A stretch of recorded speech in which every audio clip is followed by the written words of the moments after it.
Hello guys, bersama saya lagi dalam Alright Nopo Channel dalam segmen Suara Orang Kampung.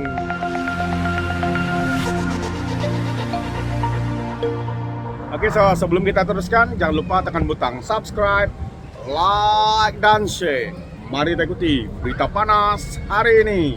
Siapakah individu yang bertanggung jawab di dalam membocorkan segala kes SRC dan 1MDB sehingga Bos Sakau dimasukkan ke penjara? Sebelum kita berakhir, inilah individu tersebut, ya, Rafizi Ramli. Beliau menggunakan sebegitu banyak hidupnya selama 9 tahun katanya untuk mengejar, 9 tahun dihabiskan untuk membongkar, ya, untuk membuat pendedahan berkaitan dengan kes SRC. Sahabat-sahabat semua, memang terbaik. Apa yang Rafizi lakukan bukanlah sesuatu yang mudah, ya, bukanlah sesuatu yang mudah. Namun karena dengan komitmen yang tinggi, dengan usaha yang diberikan, kita boleh nampak usaha Rafizi Ramli hari ini, ya, usahanya mendapat hasil. Yang mana ini adalah kemenangan buat rakyat yang telah dilakukan oleh saudara kita Rafizi Ramli demi membuat pembongkaran, pendedahan dalam kes SRC, dan akhirnya Bos Sakau dipenjarakan, didapati bersalah.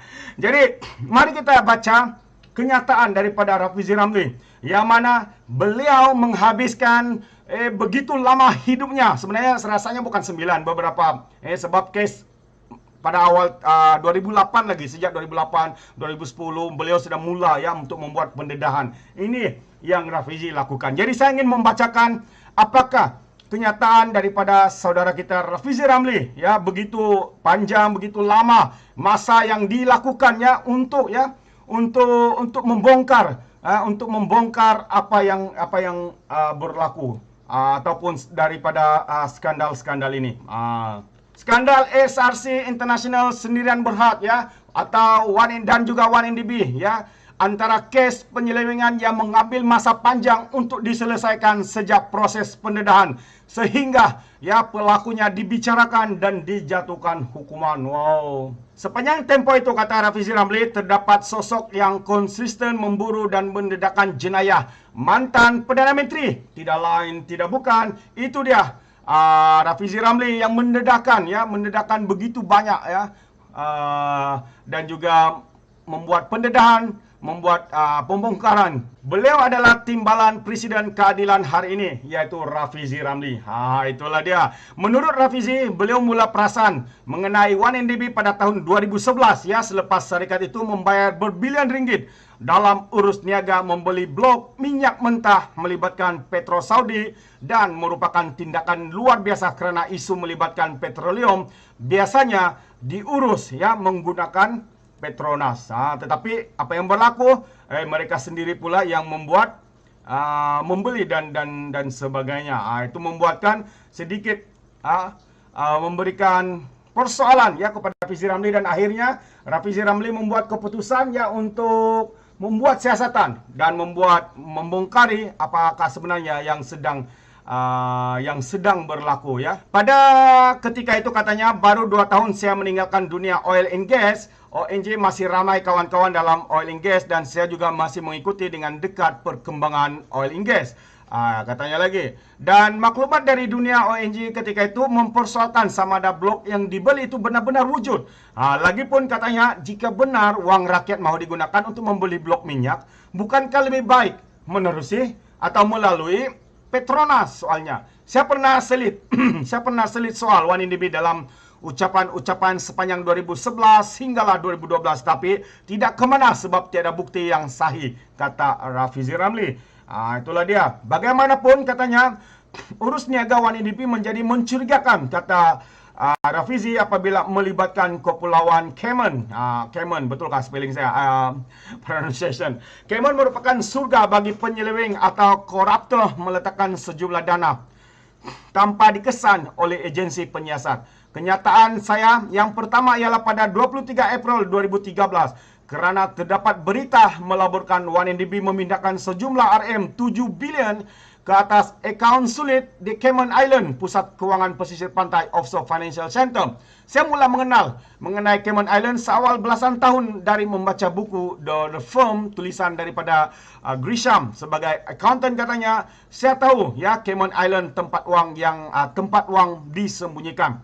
Seminggu selepas kenyataan itu, saya menerima surat saman pertama mengenai kes 1MDB yang mau bertanya pula atau mempersoalkan disaman. Inilah bermulanya Rafizi bergelumung ya dengan membuat pendedahan ya, walaupun ditekan, walaupun beliau mendapat tentangan yang berat ya daripada pihak kerajaan sendiri, tapi beliau sanggup ya untuk menjadi individu yang tetap ya committed dalam membuat pembongkaran dan juga pendedahan demi pendedahan. Selebihnya adalah sejarah katanya. Di antara tahun 2013 hingga kini, Rafizi menulis sejumlah 123 artikel dan kenyataan media mengenai SRC dan juga 1MDB. 9 tahun hidup saya dihabiskan, kata Rafizi, untuk mengejar SRC dan 1MDB serta dalang-dalang di belakangnya. Semasa saya berkempen katanya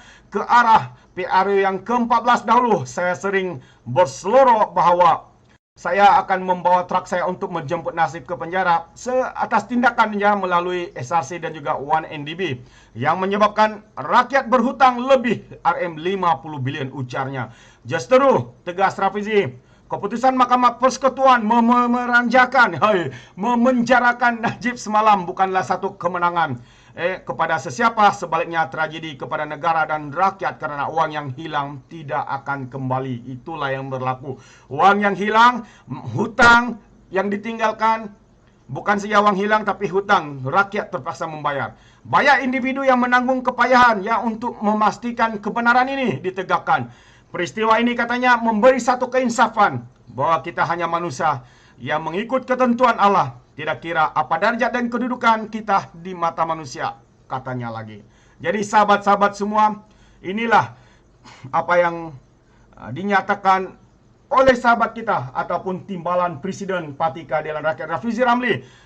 Selama beberapa tahun, berbelas tahun, 9 tahun dihabiskan hidupnya untuk ya membuat pendedahan, membuat pembongkaran terhadap ya penyelewengan, keterisan, salah guna kuasa, pengubahan wang haram yang dilakukan oleh bekas Perdana Menteri. Namun hari ini sahabat-sahabat semua, ini adalah satu berita yang menggembirakan kita.